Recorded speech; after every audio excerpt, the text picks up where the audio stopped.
Assalamualaikum warahmatullahi wabarakatuh. Sebelumnya perkenalkan kami dari kelompok 12. Saya Arina Rahmania Nabila. Saya Faiz Zaidan Perdana.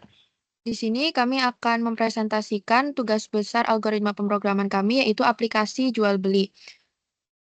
Aplikasi ini digunakan oleh pegawai toko. Data yang diolah adalah data barang-barang yang akan dijual dan data transaksi penjualan. Di sini, toko kami menjual beberapa menu makanan yang terdiri dari berbagai macam kategori. Untuk spesifikasi aplikasinya, yang pertama, pengguna atau pegawai bisa menambahkan, mengubah, mengedit, dan menghapus data barang. Untuk edit data menu, di sini kami menggunakan algoritma sequential search. Jadi, algoritma sequential search ini akan mencari indeks nama menu yang akan kita ubah. Apabila indeks nama menu tersebut ditemukan, maka kita akan menginputkan kembali mulai dari kategori menu, ID menu, nama menu, harga menu, dan stok menu yang baru. Namun, apabila indeks tersebut tidak ditemukan, maka kita akan gagal mengedit barang atau menu tersebut.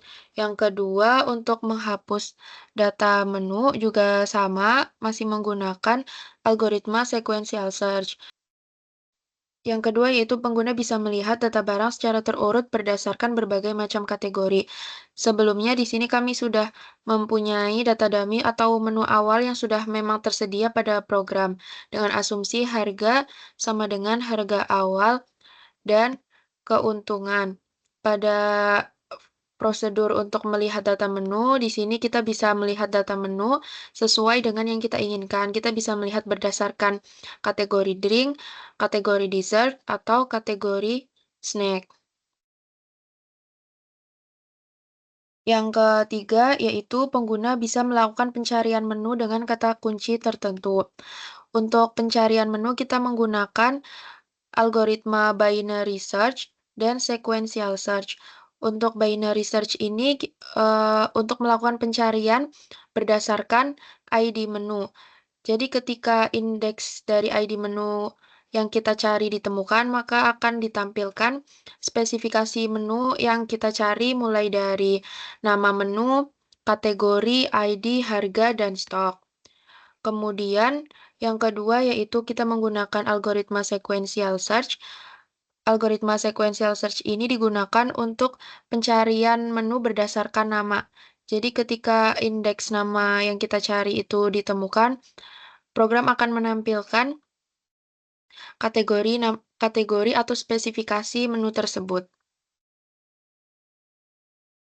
Lalu yang keempat yaitu pengguna bisa menambahkan, mengubah atau mengedit dan menghapus data transaksi penjualan barang. Untuk data transaksi di sini sebelumnya kita sudah mempunyai data transaksi awal yang memang sudah tersedia di dalam program.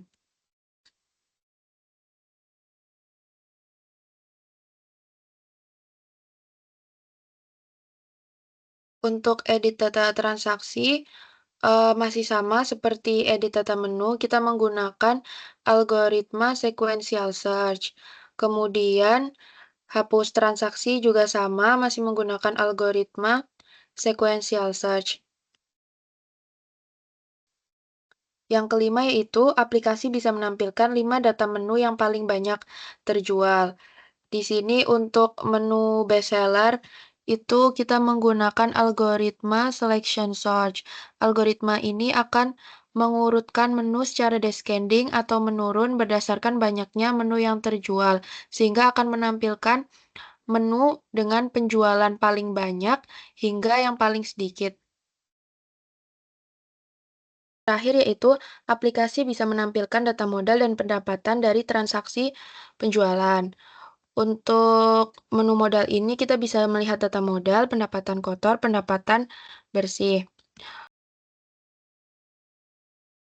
Untuk modal awal itu didapatkan dari jumlah stok menu yang tersedia pada prosedur menu awal yang dikalikan dengan harga. Yang kedua yaitu penghasilan kotor. Penghasilan kotor didapatkan dari banyaknya menu tersebut terjual atau banyaknya transaksi yang terjadi.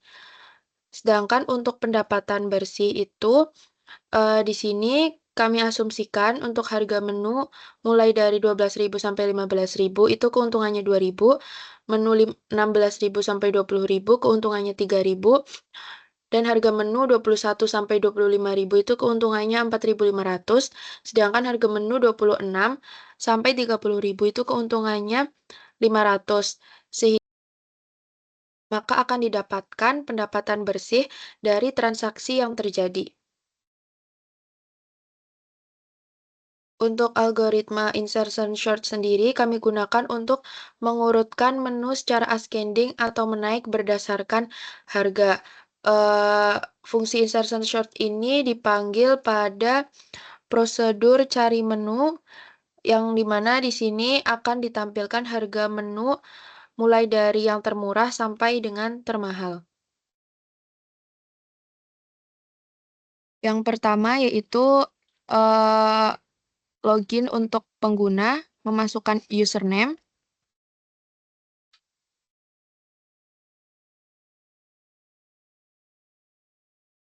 Kemudian di sini ada beberapa pilihan. Yang pertama yaitu data menu. Pada data menu ini kita bisa melihat apa saja menu yang tersedia dari berbagai macam kategori. Yang pertama yaitu ada kategori drink. Di setiap menu ini memiliki ID menu, nama, harga, serta stok. Yang kedua yaitu kategori dessert. Dan yang ketiga yaitu kategori snack.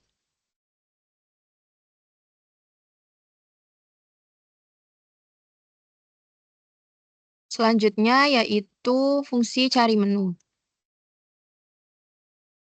Di sini ada beberapa cara, yaitu mencari berdasarkan ID menu, dan yang kedua mencari berdasarkan nama menu, dan yang ketiga yaitu menu dengan harga termurah.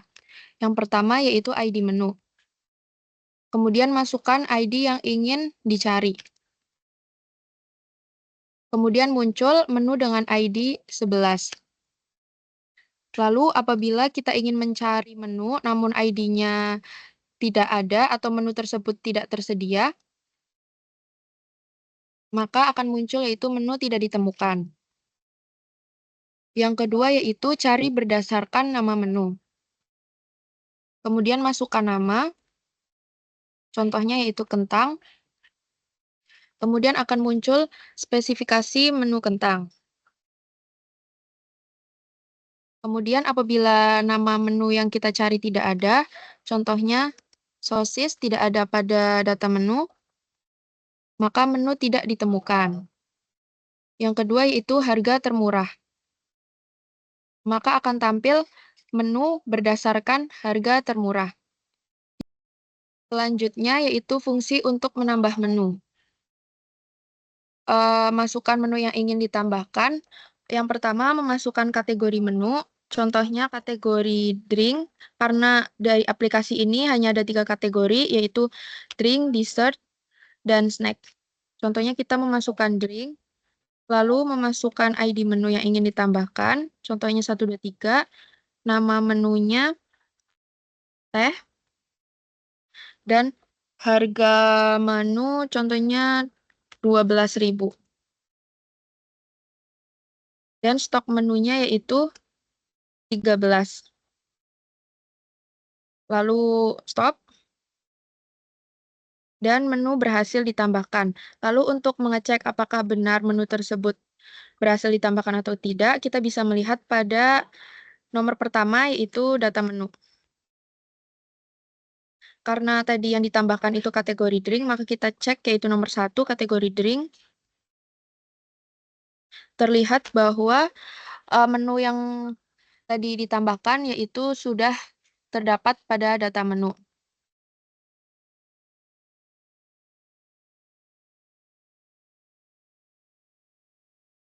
Kemudian apabila kita mau menambahkan menu, namun kategori yang kita masukkan itu tidak ada. Contohnya, kita ingin memasukkan kategori appetizer. Maka akan muncul string maaf kategori tidak tersedia. Karena saat ini kami hanya bisa menambahkan kategori drink, dessert, dan snack.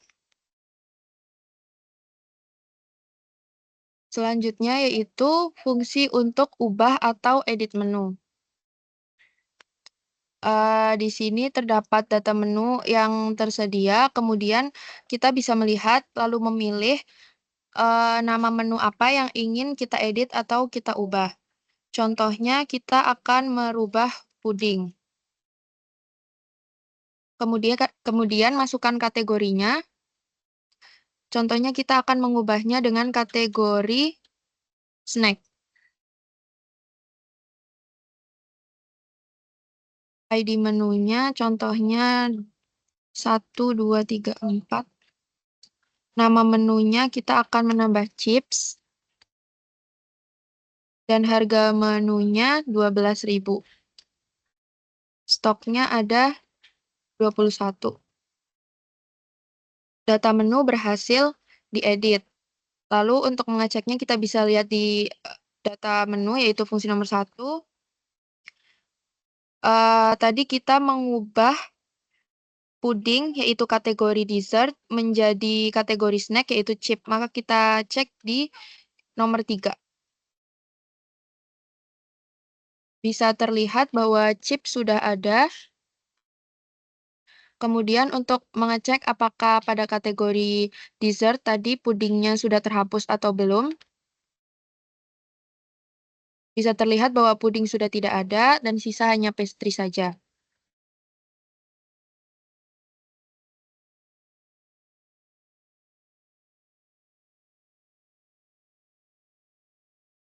Selanjutnya apabila kita ingin mengubah nama menu, namun apabila nama menu yang kita masukkan salah, contohnya kita ingin mengubah kentang, namun kita salah penulisan, misalnya, maka tidak terdapat, akan muncul string tidak terdapat menu seperti itu. Oke, jadi selanjutnya saya akan menjelaskan fungsi hapus menu. Oke, kita input angka 6, karena hapus menu ada di angka 6. Kemudian, di sini ada beberapa menu yang bisa kita hapus, yaitu contohnya adalah jus.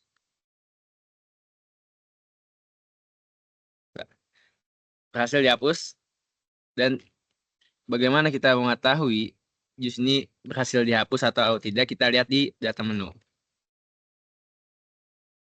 Dan kita pilih di kategori menunya di 1. Oke. Berhasil dihapus. Berarti betul dihapus ini. Kita yes.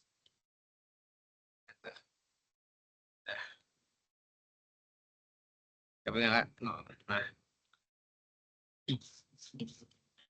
dan kita akan membuktikan bila nama yang kita masukkan itu tidak ada di daftar. Apakah akan berfungsi atau tidak? Kita lihat, oke. Misalnya kita pengen somai. Dan tidak ada. Seperti itu, Pak. Sudah selesai. Oke, jadi saya akan membahas transaksi, yaitu data transaksi adalah banyaknya barang yang terjual. Oke, kita masukkan angka 7, transaksi. Jadi di sini ada 4 macam. Yang pertama ada cetak data transaksi, dan yang kedua adalah tambah data, yang ketiga edit data, yang keempat adalah hapus data. Jadi kita akan mencoba cetak data dulu. Oke. Berikut sini adalah data yang sudah ada sebelumnya. Jadi kita akan mencetak dan akan menambah data transaksi yang belum ada. Belum ada, bakal kita tambah lagi nih. Oke. ID transaksinya 4. Kita masukkan nama pembelinya. Ujang. Masukkan banyak menu, satu aja. Nama menunya adalah puding. Berhasil, kita cek dulu di cetak data. Sah, Ujang membeli puding. Oke Pak, jadi selanjutnya kita akan menambah data lagi Pak ya. Tapi ini jumlah belinya itu 2. ID-nya 5. Nah, masukkan nama pembelinya Siti. Masukkan banyak menu adalah 2. Masukkan nama menu, puding,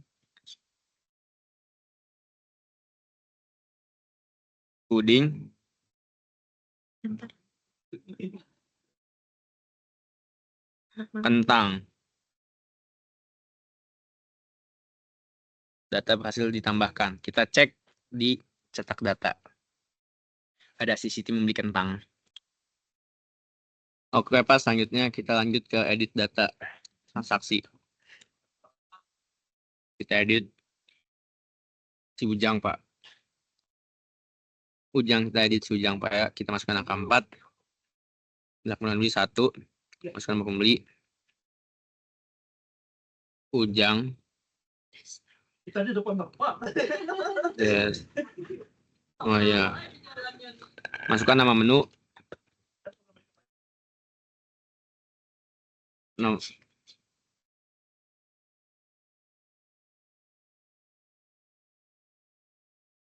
Check. Oke, dan transaksi berhasil diedit. Kita cek di cetak data. Sah, Ujang. Dah, Ujang mengganti nama menjadi Ujang Penghancur dan Milkshake belinya. Kita coba hapus, oke. Selanjutnya menghapus data, kita masukkan angka 4. Kita akan menghapus Ujang. Angka 4 kita masukkan. Dan berhasil, dan kita cek di cetak data. Dah, Ujang menghilang, Pak. Jadi sekian yang bisa saya sampaikan dalam menu data transaksi ini, Pak. Selanjutnya kita ke menu bestseller. Itu adalah kita exit dulu, Pak. Exit lagi. Jadi kita di bestseller itu 3. Kita masukkan angka 3. Oke. Jadi ini adalah beberapa menu yang tadi terjual, Pak. Puding, kentang, dan lain-lain, Pak. Jadi selesai, Pak. Selanjutnya, di sini saya akan menjelaskan tentang modal dan pendapatan. Di fungsi modal ini, yang pertama ada data modal, yang kedua pendapatan kotor, dan yang ketiga pendapatan bersih. Untuk yang pertama, modal itu didapat dari barang yang dari menu yang sudah tersedia di data awal. Kemudian untuk pendapatan kotor itu didapat dari banyaknya transaksi atau menu yang terjual. Pendapatan kotor ini sudah termasuk dengan untung. Dan yang ketiga yaitu pendapatan bersih atau keuntungan yang didapat.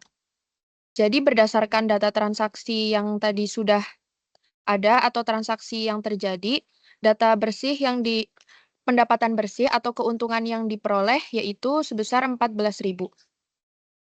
Sekian presentasi dari kami. Apabila ada kesalahan, mohon dimaafkan. Wassalamualaikum warahmatullahi wabarakatuh.